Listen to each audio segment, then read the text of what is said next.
Hello दोस्तों, नमस्कार। कैसे हो आप? मेरा नाम है कौशिक और इस वीडियो में मैं आपको जानकारी दूंगा कक्षा 9th के गणित विषय के बारे में।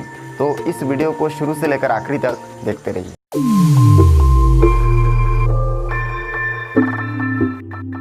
दोस्तों, इस वीडियो में मैं आपको बताने वाला हूँ प्रश्नावली 6.1 के संख्याओं में भी है खेल। तो इसमें देखिए, प्रश्न को जोड़ना और घटाना मैं पहले वीडियो में बता चुका हूँ और इस वीडियो में मैं आपको जानकारी दूंगा कि कैसे गुणा करते हैं। तो ध्यान से इस वीडियो को देखते रहिए। सबसे पहले तो यहाँ पे हमको जो दिख रहा है कि इसमें n और 6 का गुणा करने से n आना चाहिए। ठीक है, इकाई में n है तो n आना चाहिए। तो हम लोग देखते हैं कि n और 6 गुणा करने से n आता है, ऐसी क्या क्या संख्या है। तो चलिए मैं यहाँ पे रफ में आपको हल करके दिखाता हूँ। तो यहाँ पे देखिए, मैं लिख चुका हूँ। यहाँ पर इकाई के स्थान पर 6 इंटू एन से n मिलता है। अब मिलता है कि नहीं उसको हम लोग देखेंगे यहाँ पे चेक करके। तो सबसे पहले यहाँ पे मैं देखिए नोट कर लेता हूँ। चलिए रफ में यहाँ पे रफ करके आपको बता देता हूँ, जिससे आपको ज़्यादा आइडिया मिल जाएगा। सबसे पहले यहाँ पे मैं अब यहाँ पे जो कंडीशन है वो है 6 इंटू एन। देखिए यहाँ पे 6 और n का गुणा करने से n आना चाहिए, मतलब इकाई में n आना चाहिए। ठीक ना, इसमें इकाई दहाई सैकड़ा, तो इकाई के स्थान पर n आना चाहिए। तो इसको देखिए, हम लोग देखेंगे कि इस n की जगह पे क्या क्या हम लोग रखे, कौन सी संख्या रखे कि वही संख्या इस उत्तर के n में आए। ठीक है, तो यहाँ पे हम लोग चलिए देखते रहते हैं। अब इसके लिए मैं n की जगह पे 1 2 3 रख के देख लेता हूँ। मैं देखिए यहाँ पे n की जगह पे 1 से लेके 10 तक का जो नंबर है उसको मैं लिख लिया हूँ। अब यहाँ पे हमको एक चीज़ ध्यान से देखना है कि 6 इंटू एन से हमको n मिलना चाहिए, मतलब इकाई में हमको n मिलना चाहिए। अब देखिए, इकाई में n के जगह पे मैं 1 रखा तो इकाई में 6 मिला, मतलब ये गलत है। n देखिए, n की जगह पे 2 रखा तो इकाई में हमको 2 मिला, मतलब ये सही है। ठीक ना, ये सही होगा, ये गलत है और ये सही है। इसमें इकाई में 3 रखा तो 8 मिला, मतलब ये गलत है। इकाई में 4 रखा और इसमें भी 4 मिला, मतलब ये सही है। इसमें 5 रखा तो 0 मिला, गलत है। 6 रखा तो 6 मिला, मतलब सही है। 7 रखा और 2 मिला, मतलब ये गलत होगा। 8 रखा और यहाँ पे भी इकाई में 8 मिला, मतलब ये सही है। उसके बाद देखिए 9 रखा तो 4 मिला, मतलब ये गलत है। और इस प्रकार से यहाँ पे 10 रखा तो यहाँ पे देखिए 0, मतलब ये इसको छोड़ दीजिए। अब यहाँ पे हम लोग देख रहे हैं कि 4 जो संख्या है वो है आपका देखिए इसमें है क्या क्या रखे थे हम लोग। n की जगह पे दे 2 रखे तो सही हुआ, तो जो जो सही हुआ उसको मैं यहाँ पे नोट कर ले रहा हूँ। देखिए 2 रखा तो भी सही हुआ। ठीक है, 2 4 6 और 8, ये 4 डिजिट जो है हमको दिख रहा है कि ये सही है। मतलब इसमें 8 रखा है n की जगह पे, देखिए n की जगह पे 8 रखा तो यहाँ पे इकाई में हमको 8 मिला। ठीक है, तो ऐसा करके 2 रखा तो इकाई में 2 मिला। 4 रखा इकाई में n की जगह पे तो यहाँ पे इकाई में 4 मिला। 6 रखा तो 6 मिला। 8 रखा तो 8 मिला। और बाकी जितना संख्या है वो गलत है, मतलब उसमें इकाई में दूसरा संख्या हमको प्राप्त हुआ। तो इस प्रकार से 2 4 6 8 ये 4 डिजिट जो है, ठीक है, ये 4 डिजिट जो है, यही 4 डिजिट क्या है, सही है। तो इन 4 डिजिट में से हम लोग देखेंगे कि यहाँ पे ऑलरेडी n के साथ 6 का गुणा कर रहे हैं, मतलब 6 को हम लोग सेंटर मान के चलेंगे। तो इस 6 के देखिए पूर्ववर्ती संख्या क्या है, 4 है, और परवर्ती संख्या क्या है, 8 है। तो इसका मतलब यहाँ हुआ कि n की जगह पे हम लोग 4 और 8 बिठाएंगे तो ये ज़्यादा कंफर्टेबल रहेगा। तो हम लोग इसलिए n की जगह पे 4 और 8 बिठाएंगे। तो इस प्रकार से n का 2 मान हमको प्राप्त हुआ, 4 और 8। हम लोग इसमें 2 को नहीं लिए और 6 को नहीं लिए, क्योंकि ऑलरेडी n के साथ 6 का गुना हो रहा है। इसलिए 6 को हम लोग जो भी संख्या अक्षर के साथ गुना हो रहा है उस संख्या को हम लोग क्या करेंगे, सेंटर मानेंगे, और उसका एक संख्या पूर्ववर्ती और एक परवर्ती संख्या को हम लोग लेंगे। ठीक ना, तो इस प्रकार से n का मान 4 और 8 लिए, क्योंकि यहाँ पे 6 के साथ n का गुना हुआ। तो 6 सेंटर है और इसके पूर्ववर्ती 4 है और परवर्ती 8 है। इसके बाद देखिए, इसमें n का मान तो हमको मिल चुका है। तो चलिए हम लोग गणित को थोड़ा हल कर लेते हैं। तो यहाँ पे अब मैं इसमें लिख सकता हूँ। अब देखिए, इस लाइन को हम लोग इस प्रकार से भी लिख सकते हैं कि mn के साथ अगर 6 का मल्टीप्लाई करेंगे तो हमारा जो आंसर है वो आता है mln। अब इस लाइन को भी मैं थोड़ा सा डिस्क्राइब करके लिखूँगा, तो कुछ इस प्रकार से लिख सकता हूँ। देखिए यहाँ पे ये जो n है ये इकाई में है और m जो है वो दहाई में है। ठीक ना, इकाई दहाई। तो हम लोग जानते हैं कि हमेशा दहाई वाले जो भी संख्या है या फिर अक्षर है उसके साथ 10 का मल्टीप्लाई होता है। तो इस प्रकार से m के साथ हम लोग 10 का गुना कर देंगे, तो इस प्रकार हो जाएगा 10 इंटू एम। और उसके बाद देखिए इन दोनों आपस में जुड़ा हुआ है, मतलब प्लस का निशान लगा सकते हैं, और n के जगह पे n रहेगा, और इसके बाहर गुना का निशान है और 6 है तो 6। फिर बराबर के बाद यहाँ पे देखिए हम लोग कैसे लिख सकते हैं, ये जो m है देखिए इकाई दहाई सैकड़ा के स्थान पर है, मतलब m के साथ 100 का गुना होगा। तो 100 इंटू एम प्लस देखिए l जो है ये दहाई के स्थान पर है, इसलिए इसके साथ 10 का गुना होगा। तो इस प्रकार से, और n जो है इकाई में है तो इसके साथ 1 का गुना होगा। आप डायरेक्ट n लिख देंगे तो हो जाएगा, क्योंकि 1 का गुना करेंगे तो 1 ही आएगा। चलिए इस लाइन को मैं थोड़ा सा अच्छे से लिख लेता हूँ यहाँ पे। तो यहाँ पे अगर मैं इसको अच्छे से नोट करूँ तो इस प्रकार से नोट कर सकता हूँ 10m प्लस n और 6 का 6 बराबर, फिर 100 और m का गुना होगा तो डायरेक्ट यहाँ पे हो जाएगा 100m plus 10l plus n। इसको और भी थोड़ा सॉल्व करूँगा तो यहाँ पे 6 का मल्टीप्लाई इसके साथ हो जाएगा, तो यहाँ पे हो जाएगा 10 और 6 का गुना होगा तो 60 आएगा, फिर m का m प्लस का प्लस 6 और n का मल्टीप्लाई करेंगे तो 6n इक्वल टू यहाँ पे हमको मिल जाएगा 100m plus 10l plus n। अब यहाँ पे देखिए इसमें दोनों पक्ष में हम लोग अगर देखें तो यहाँ पे भी m है और इस तरफ भी m है, और यहाँ पे देखिए n भी आपका क्या है दोनों पक्षों में दिया गया है। अब इसको हम लोग चाहे तो कुछ इस प्रकार से लिख सकते हैं, जो m है m वालों को और l वालों को एक तरफ कर देते हैं, क्योंकि हमको n का मान मालूम है इसलिए n वालों को एक तरफ कर लेते हैं। तो चलिए इसको मैं पक्षांतर करूँगा, तो इस 6n के यहाँ पे साइड में मैं इस n को अगर पक्षांतर करके इधर लाऊंगा तो ये प्लस में इधर आके माइनस n हो जाएगा। बराबर किस तरफ देखिए 100m पहले से बचा हुआ है, और ये 60m को इधर पक्षांतर करूंगा तो यहाँ से हो जाएगा, देखिए इसको अगर मैं इधर पक्षांतर करूंगा तो ये आपको दिख रहा होगा प्लस में, तो इधर आके माइनस हो जाएगा, तो ये हो जाएगा माइनस 60m। और उसके बाद यहाँ पे बचा है आपका प्लस 10l बचा हुआ है, तो उसको भी हम लोग यहाँ पे नोट कर सकते हैं। तो मैं यहाँ पे नोट कर दूंगा प्लस 10l। तो इस प्रकार से देखिए मैं इसको नोट कर दिया। अब इसको आगे सॉल्व करूंगा तो यहाँ से हमको मिल जाएगा 6n में से एक n माइनस होगा तो यहाँ पे हो जाएगा 5n इक्वल टू, यहाँ से आप देख सकते हैं कि 100m में से 60m अगर माइनस होगा तो ये हो जाएगा आपका 40m प्लस यहाँ पे बचेगा 10l। इसको आगे भी और भी सॉल्व किया जा सकता है, तो मैं यहीं पे सॉल्व करके रख देता हूँ। चलिए अभी हमारा जो फाइनली समीकरण आया है, अब इसमें हम लोग एक एक मान को रख के देखेंगे। तो सबसे पहले अब मैं यहाँ पे मान रखूँगा, यहाँ पे n का मान रखूँगा, तो देखिए मैं यहाँ पे नोट कर दूँगा यदि n इक्वल टू 4 हो तो इसमें देखिए n की जगह पे मैं 4 रखूँगा तो क्या हो जाएगा इसमें, तो ये हो जाएगा 5 इंटू 4 इक्वल टू हो जाएगा 40m प्लस 10l। इसको सॉल्व करूँगा तो हो जाएगा 20 equal to 40m plus 10l। अब इसके बाद ये देखिए n इक्वल टू 4 रखे तो हम लोग को ये मान मिला है। अभी भी हमको इसमें से ठीक है, सबसे पहले हमको n का मान हम लोग पता किए, अब l का मान हमको 0 1 2 3 कुछ भी हम लोग रख के देखेंगे, और m का मान हमको पता करना है। तो इसमें हम लोग क्या करेंगे, ये समीकरण आगे और हल नहीं हो सकता, तो इसलिए मैं यहाँ पे l इक्वल टू 0 रखूँगा। तो l इक्वल टू 0 रखने पर लिखूँगा, तो l का मान अगर 0 रखेंगे तो देखिए हमको क्या मिलेगा, 20 equal to 40m plus l का मान यहाँ पे 0 हो जाएगा।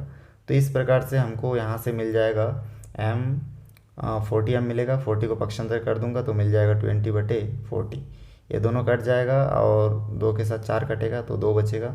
तो इस प्रकार से यहाँ पे मान बचाएगा 1/2, तो m का मान हमको मिल जाएगा यहाँ पे 1/2। तो m का जो मान मिला है हमको, ये मान देखिए उचित मान नहीं कहलाएगा, क्योंकि जो m का मान है ये मान बटे में है, ठीक ना, तो बटे में होने के कारण ये उचित मान नहीं कहलाएगा। तो हम लोग क्या करेंगे, अब n का मान 4 रखे तो कुछ तो हमको समीकरण मिल ही गया है, लेकिन l का मान 0 रखने पर ये देखिए मान जो है परिमेय संख्या के रूप में आ रहा है, पूर्ण संख्या नहीं मिल रहा है। तो हम लोग इसको पूर्ण संख्या लाने के लिए l के जगह पे 1 रख के देखेंगे। आप अगर चाहते हैं कि आप इसमें और भी टेस्ट करके देखना चाहते हैं तो एल की जगह पे एल इक्वल टू 1 रख सकते हैं, लेकिन यहाँ पे टेस्ट करने की ज़रूरत नहीं है क्योंकि एल का मान 0 रखते ही हमारा जो एम का मान है वो 1/2 आया। इसका मतलब जब हम लोग एन का मान 4 रखते हैं और एल का मान 0 रखते हैं तो एम का मान हमको परिमेय संख्या प्राप्त होता है, जो कि उचित मान नहीं है। तो इस प्रकार से इसको और आगे टेस्ट करने की आवश्यकता नहीं है। तो इसके बाद हम लोग दूसरा जो संख्या माने थे एन का, उसको यहाँ पे नोट कर लेते हैं। तो मैं यहाँ पे नोट करूँगा, यदि एन इक्वल टू 8 हो तो 8 के लिए भी चेक करके देखेंगे। तो एन का मान 8 हो तो हम लोग का मान क्या आएगा उसको हम लोग देखेंगे। तो फिर से मैं इसमें क्या करूँगा, ये देखिए ये हमारा मेन समीकरण है। आप चाहे तो समीकरण 1 2 3 4 भाई लिख के देख सकते हैं, या फिर इसको हाईलाइट करके भी ऐसे रख सकते हैं। हम लोग को जो ये समीकरण है, इसी समीकरण में एक बार n का मान 4 रखें हम लोग, तो हमारा मान जो है परिमेय संख्या मिला, उचित मान नहीं मिला। तो हम लोग फिर से क्या करेंगे, इसी समीकरण में फिर n के जगह पे 8 रख के देखेंगे। तो चलिए इस समीकरण में 8 रख के देखते हैं। तो यहाँ पे 8 रखेंगे तो हो जाएगा 5 इंटू एन के जगह पे 8 रखेंगे बराबर यहाँ पे हो जाएगा 40m प्लस 10l। तो इसमें मिल जाएगा 40 equal to 40m plus 10l। अब यहाँ पे देखिए इसमें ये दोनों को और सॉल्व नहीं किया जा सकता क्योंकि ये दोनों अलग अलग चर राशि हैं। तो इसमें वेरिएबल होने के कारण हम लोग क्या करेंगे, अब जैसे इसमें रखे थे, ठीक है, यहाँ तक सॉल्व करके फिर एल का मान 0 रखे थे, उसी प्रकार से इसमें भी एक बार एल का मान 0 रख के शुरू करते हैं। तो एल का मान 0 रखने पर हम लोग 0 रखने पर देखिए यहाँ पे हमको प्राप्त हो जाएगा, यहाँ पे मिल जाएगा 40 बराबर, फिर यहाँ पे मिल जाएगा 40m प्लस 10 इंटू 0। तो यहाँ पे मिल जा रहा है 40 इक्वल टू 40m और यहाँ पे मान मिल जाएगा 0। दोनों को जोड़ने से हमको 40m ही मिलेगा और 40 का 40, फिर m अपनी जगह पे रहेगा, 40 को पक्षांतर करेंगे तो 40/40 आएगा, दोनों आपस में कटेगा तो यहाँ पे 1 बचेगा इक्वल टू m। तो इस प्रकार से जो m का मान है हमको देखिए यहाँ पे 1 प्राप्त हो जाता है। मतलब ये जो m का मान हमको प्राप्त हुआ है, ठीक है, ये जो m का मान हमको प्राप्त हो रहा है, ये m का मान क्या है आपका, एक उचित मान है, ठीक ना, एक पूर्ण संख्या कहा जा सकता है। तो इस प्रकार से ये जो n का मान है ये सही होगा, इसलिए हम लोग यहाँ पे नोट कर सकते हैं। यहाँ पे मैं चलिए यहीं पे नोट कर देता हूँ।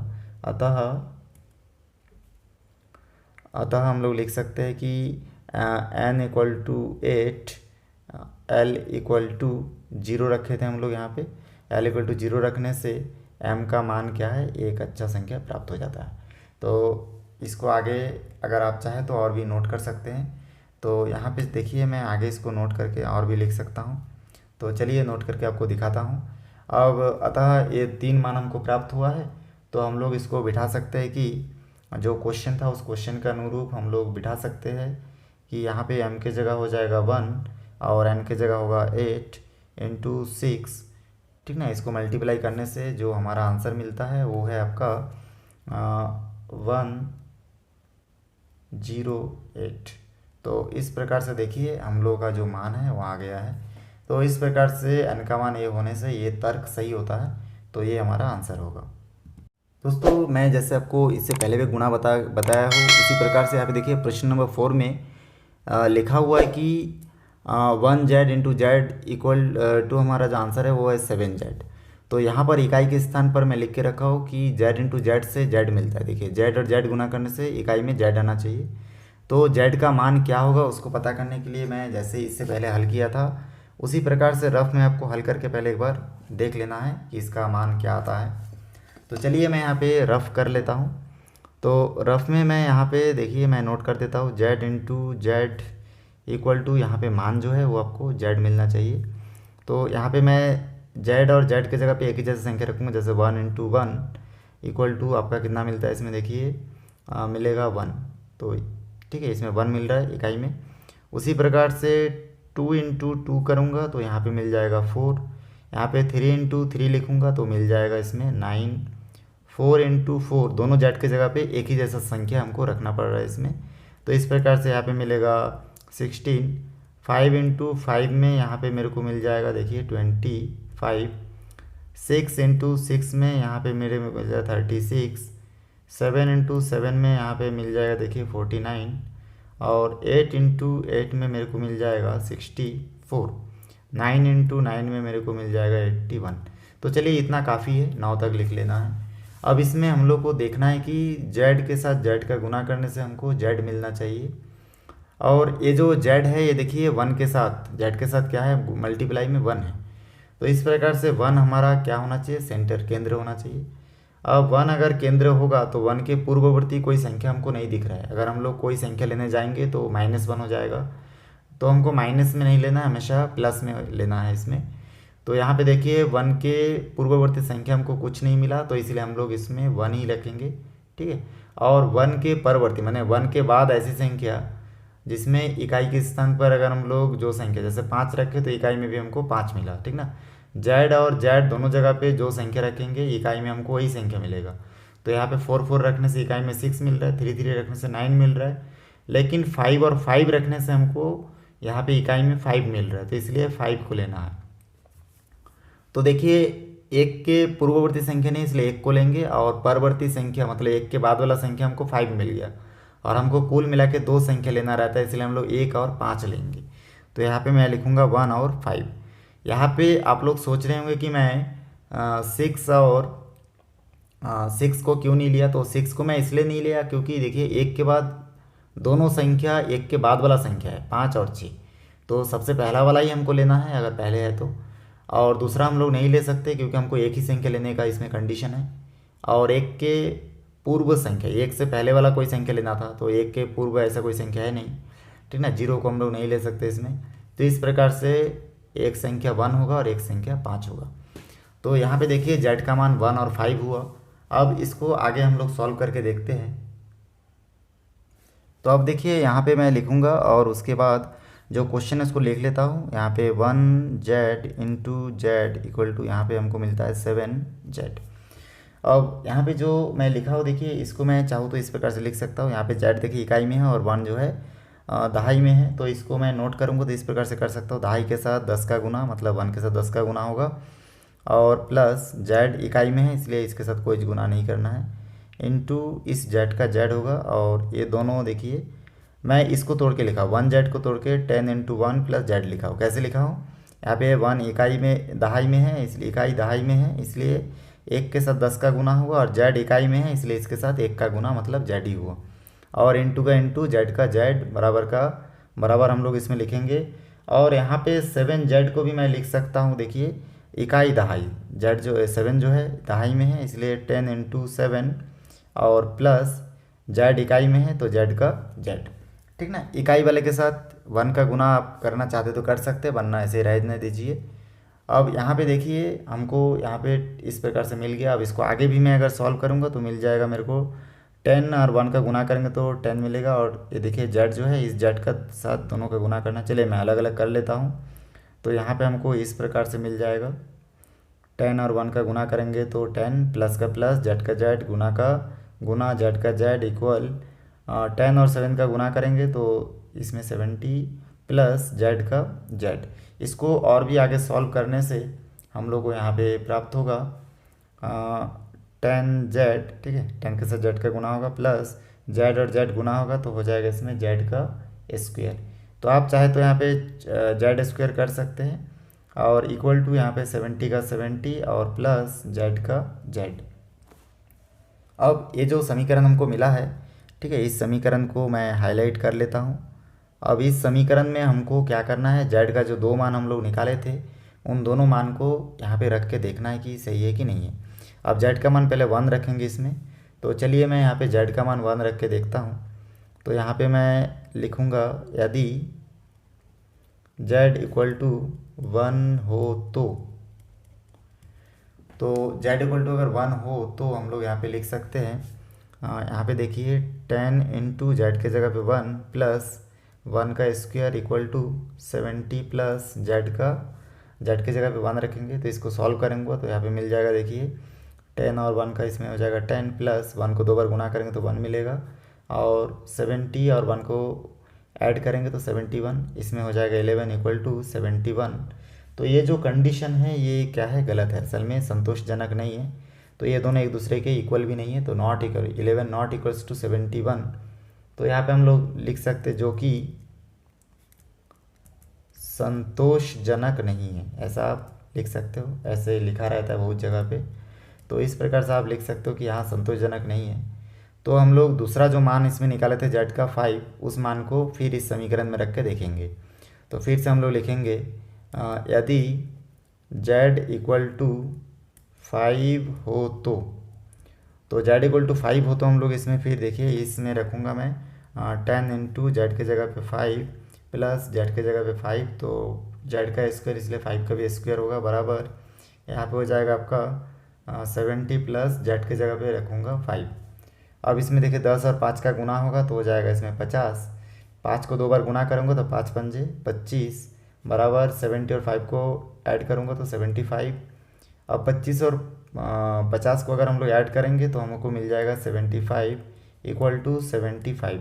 मतलब ये दोनों जो है एक दूसरे के इक्वल है, तो ये संतोषजनक है। तो इस प्रकार से हम लोग जान गए कि z का मान 5 के लिए ये क्या है, सही है। तो यहाँ पे हम लोग लिख सकते हैं कि यहाँ पे हम लोग अब लिख सकते हैं कि अब देखिए जो प्रश्न था हम लोगों का, ठीक है, इसमें जो आपको प्रश्न दिख रहा है 1z इंटू जेड, यहाँ पे आपको दिख रहा होगा 1z into z equal to 7z। तो यहाँ पे हम लोग नोट कर सकते हैं और इसमें लिख सकते हैं 1 के जगह 1 होगा, z के जगह पे देखिए हम लोग क्या रखे थे 5 रखे थे, तो इसलिए z इक्वल टू 5 और इंटू फिर z के जगह हो जाएगा आपका 5 और नीचे था 7 और z के जगह हो जाएगा 5। कुल मिला के बात है कि प्रश्न में जहाँ जहाँ पे z है वहाँ पे 5 रख लीजिए, क्योंकि 5 का जो आंसर है वो देखिए इस कंडीशन को सेटिस्फाइड करता है। ये जो समीकरण है इस समीकरण को संतुष्ट करता है, इसका मतलब z का मान 5 होगा।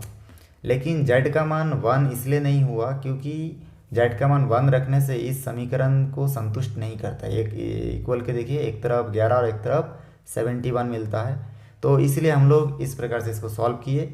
बहुत आसान है, एक बार आप ट्राई करोगे तो निश्चित रूप से बना लोगे। तो आप ट्राई करते रहिए, कोई दिक्कत होने से मेरे को कमेंट सेक्शन में जाके आप बताइए। दोस्तों मेरा वीडियो आपको अच्छा लगा है तो लाइक करें, शेयर करें, सब्सक्राइब करें और बेल आइकन को भी प्रेस करें ताकि जब भी मैं कोई नया वीडियो बनाऊं तो उसका नया अपडेट सबसे पहले आप तक पहुंचे। फिर मिलते हैं एक नई वीडियो के साथ। धन्यवाद।